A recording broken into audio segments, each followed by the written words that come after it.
Ken, there's 1.1 million Americans that are going to colleges and universities, patriots, under the GI Bill because of Tim Walz. One of those was JD Vance. He should thank Tim Walz because that's how he got to Yale. But instead of thanking him, he's attacking him, and that's just wrong. Now, look, what really bothers me about Tim Walz, it's not even the positions that he's taken, though certainly he has been a far-left radical. You know what really bothers me about Tim Walz as a Marine who served his country in uniform? When the United States Marine Corps, when the United States of America asked me to go to Iraq to serve my country, I did it. I did what they asked me to do it, and I did it honorably, and I'm very proud of that service. When Tim Walz was asked by his country to go to Iraq, you know what he did? He dropped out of the Army and allowed his unit to go without him, a fact that he's been criticized for aggressively by a lot of the people that he served with. I think it's shameful to prepare your unit to go to Iraq, to make a promise that you're going to follow through, and then to drop out right before you actually have to go. I've got Patrick Murphy, the Honorable Patrick Murphy, with me today. Yeah, I got the Navy shirt just for you, Patrick Murph, former acting Secretary of the Army and Governor Walz's roommate as freshman members of Congress. Murph, I hate that we have to talk about this ridiculous stolen valor charge because I would love to just catch up with you, but this has got to make your blood boil. Knowing Governor Walz as you do, knowing what a 24-year Army career means, to have shots like this come in from someone like JD Vance. How does it make you feel? I mean, Ken, it's beyond a pal. I mean, when JD Vance was announced, you know, I'm a proud Democrat, but I didn't attack his military record. And, you know, to have Donald Trump and his cronies, Donald Trump, who got 5 deferments, questioned Tim Walz. Tim Walz? I mean, come on. Ken, and whether you're a veteran or not, right, as an American, as a patriot, as someone who loves our country, when you have incredible human beings like Tim Walz, who joined the Army at age 17 at his farm in Nebraska, his dad's a Korean War veteran, goes and serves for 20 years in our Army, and retires honorably, right? Our nation is attacked on 9/11.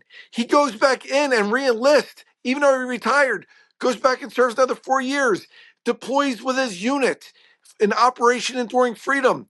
The Army sends him and his team over to Europe. He serves, he comes home, he retires again. A year later, he runs for Congress. And for these jokers, these animals, to attack Tim Walz, Command Sergeant Major Tim Walz, is a disgrace and, frankly, un-American.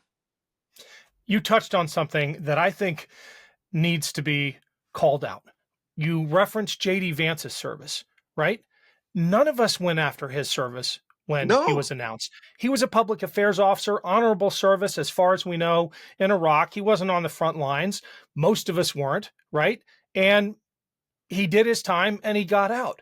But if we were applying the same standard to JD Vance that he wants everyone to apply to Tim Walz, he could have re-enlisted and gone back with his unit. The thing that gets me angriest is that he knows better. He knows just how hypocritical he's being, and he knows that people like you and me did not attack him for his service, did not try to find any weak spots in that because we honor service. I think part of this is that he is part of a party now and a ticket that dishonors service, that called you and me suckers for having joined, and our buddies who died on fields of battle losers for having given their lives. That's right. People, Americans, got to look at, he attached himself to Donald Trump, who himself got 5 deferments during the middle of the Vietnam War, allegedly for bone spurs that he doesn't even remember which foot they were on, from his family physician, and has the audacity not just to attack Tim Walz, but how about the 4-star Marine generals that served in the Trump administration, who they have attacked, whether it was General Mattis, whether it was General Kelly, who not only gave service in combat, but lost his son, the ultimate sacrifice, who was killed in combat. And then the turn on the chairman of the Joint Chiefs of Staff saying he should be court-martialed, that if he's president, he's going to bring him back in. I mean, if you're an American, you can't have that person set 1 foot for 1 day back in the White House. I mean, come on. We need patriots who will put our country first over this partisan BS. You're referring to the former president's suggestion that he would bring General Milley back in. In that quote, he suggested the death penalty was appropriate. I mean, beyond the pale, as you said in your first answer. I'm so glad you're on offense, calling out the former president and his 5 fraudulent deferments. We know they're fraudulent because Michael Cohen testified to that. But for those who are unfamiliar with how an Army career works, especially 24 years in the Guard, can you just give us some context on Tim Walz a year before his unit's going on deployment? They don't even know that, right? They haven't been activated yet. His paperwork is in. What's that process like so that the uninitiated can understand that this was in no way leaving his men and women behind? Yeah, so let me just set the table straight here, because most folks don't know this. I had the incredible opportunity not just to serve, in the Army and serve, in the invasion in Iraq and stuff like that, serve for our country as a professor at West Point. But our Army is 1 million soldiers, Ken, and the majority of our 1 million soldiers are actually in the National Guard and Reserve. Tim Walz gave 20 years in the Minnesota National Guard, served honorably, was retired. Our nation, though, was attacked on 9/11. Tim Walz, as a patriot American soldier, a former soldier, says, listen, I'm going to get back in the game. I got to defend our nation, does that, deploys with his unit in Operation Enduring Freedom to Italy, serves there, because that's where the Army sent his battalion, comes back home because he's there in 03 and 04, comes home in 04, the next year retires, and then runs for Congress after he retires. The reality of it is this: he becomes a member of Congress, and these jokers try now to attack his military service. These jokers, Donald Trump and his cronies, who don't know what service is all about, who don't know what the Constitution is all about, that as an American soldier, as an American sailor like you were, as a Marine, you take an oath to support and defend the Constitution against all enemies, foreign and domestic. And I will tell you, for these animals to attack Tim Walz and say the words, call him a coward, to say the words, say stolen valor, whoever is saying that does not have the personal integrity and honor that bestows an American citizen, that bestows someone that has a genuine respect for those of us who've worn the cloth of our country. Shame on them. And it's not about Election Day on November 5th. Someday, they will have go in front of our Creator on Judgment Day and answer for what they're doing to a patriot like Tim Walz. Hi, everyone. It's Ken Harbaugh, and I need to take a short break here to ask all of you watching and listening for a quick favor. I am starting my own YouTube channel at team_Harbaugh, where I'll be posting videos regularly, including bonus content. It's a great place to find both Burn the Boats and Against All Enemies episodes, including the full archive. That's going to take a while to upload, but it's all going to live there. I could really use your help growing the channel. Please consider subscribing today. The link is in the show notes, or just search for team_Harbaugh on YouTube. I really appreciate the support. Everything we do here depends on you. Thanks so much. Can you talk about that phrase, stolen valor, which I have never heard a veteran throw around so carelessly, so wantonly as JD Vance? It is, it is the worst thing you can accuse someone in the military of, and it's just thrown out there like an afterthought. Can you talk about the significance we place on the idea of stolen valor? Well, listen, you have Donald Trump and these political cronies around him that are pushing JD Vance and pushing folks to, the attack Tim Walz. And the great thing about Tim Walz is he loves his country. He loves families in Minnesota. He loves all American families, and he's doing his best to make it better. And yeah, listen, Ken, you and I bust each other about Army versus Navy, Marine Corps. We're brothers and sisters. We all rib each other. But for someone to question Tim Walz's character, to say stolen valor, he never, ever said he served in combat. He never said that, he didn't serve in any capacity that he didn't serve in. He served and had a distinguished career as the command sergeant major, as a member of Congress, as the governor of Minnesota. By the way, fifth best in job creation, the lowest unemployment in America. I mean, come on. And then now they're trying to attack him about the riots that happened all over the country when Donald Trump himself, at the president at the time, said Tim Walz did a great job. They're throwing the kitchen sink at Tim Walz. But for a fellow veteran, to call Command Sergeant Major Tim Walz a coward, to say those words, stolen valor, as if he lied about his service, he never did. He never inflated his service. He never inflated his record. He was a humble, selfless servant. He's one of our brothers, man.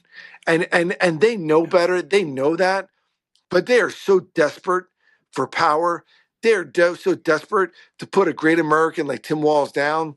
We got to stand up. If you're an American watching this podcast, you better rise up and stand up and defend Kamala Harris and Tim Walz, because that's what a real American would do. Amen, Murph.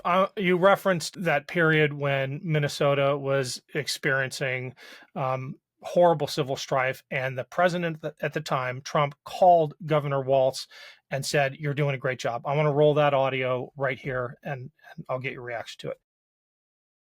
Governor Walz was on the phone, and we spoke, and I fully agree with the way he handled it the last couple of days. I asked him to do that. Get a lot of men. We have all the men and women that you need, but people aren't calling them up. You have to dominate. If you don't dominate, you're wasting your time. They're going to run over you. You're going to look like a bunch of jerks.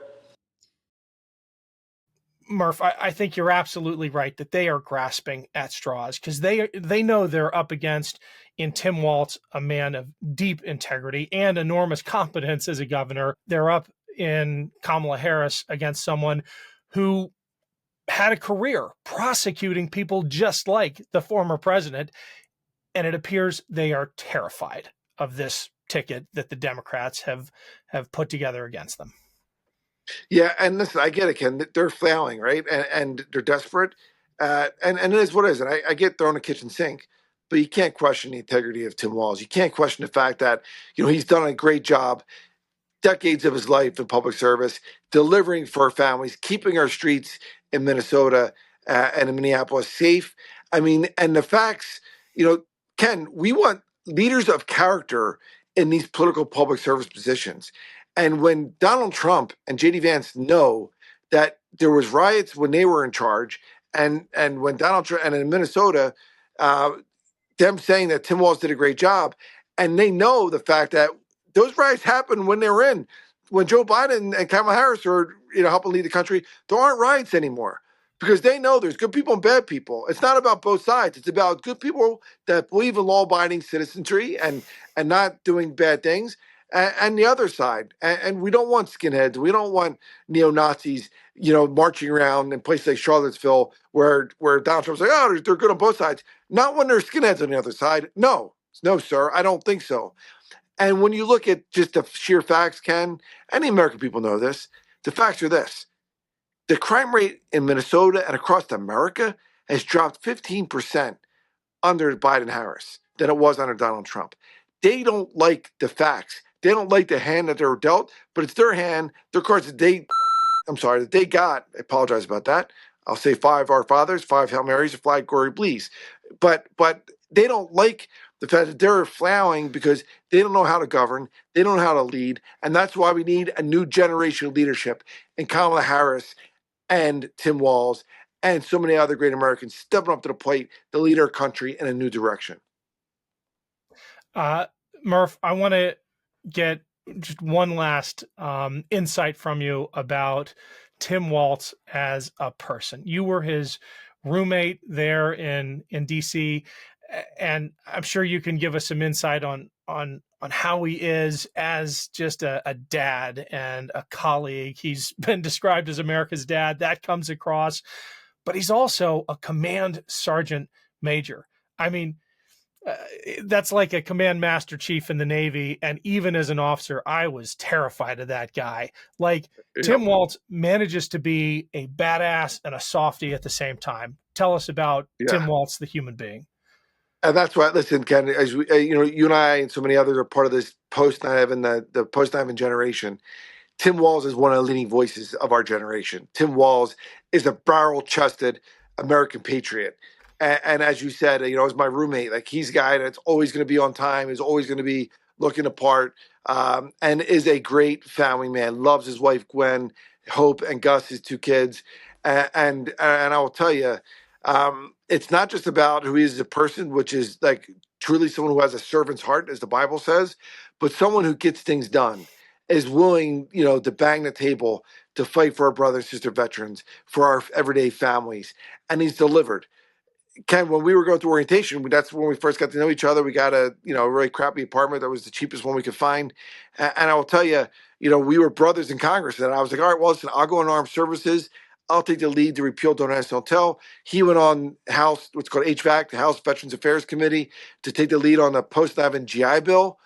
Because of patriots like Tim Walz, Ken, there's 1.1 million Americans that are going to colleges and universities, patriots, under the GI Bill because of Tim Walz.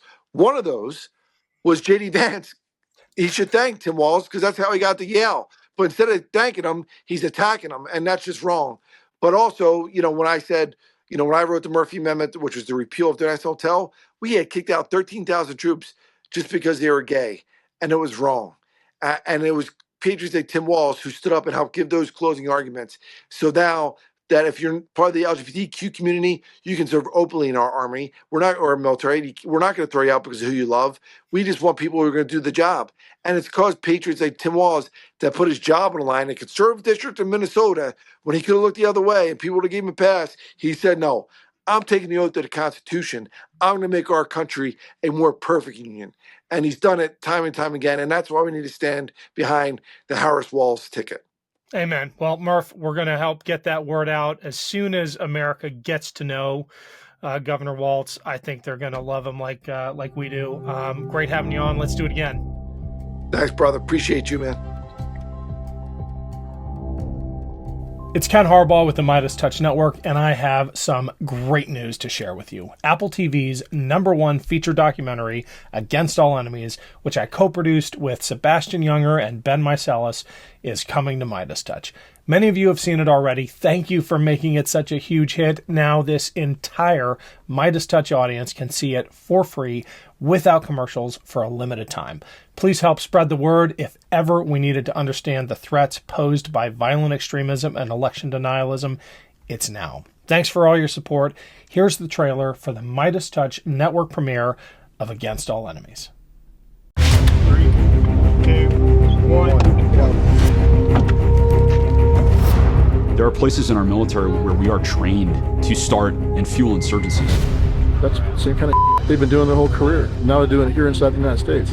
Anybody who says that this can't happen in a worse way, either they're ignorant or they're part of the problem.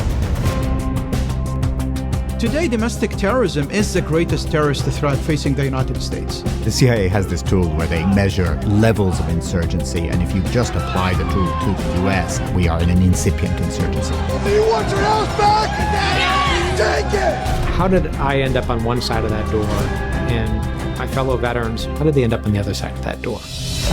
If you believe the country's under attack, you have a certain set of skills, you're a force multiplier. They're coming. It's going to end up the people versus the government. If you're armed, then you're prepared to defend your family. And if you're not armed, you're dog meat. When you can convince people that their leaders are not valid, then you give them the excuse to overthrow that leadership. And that's not new.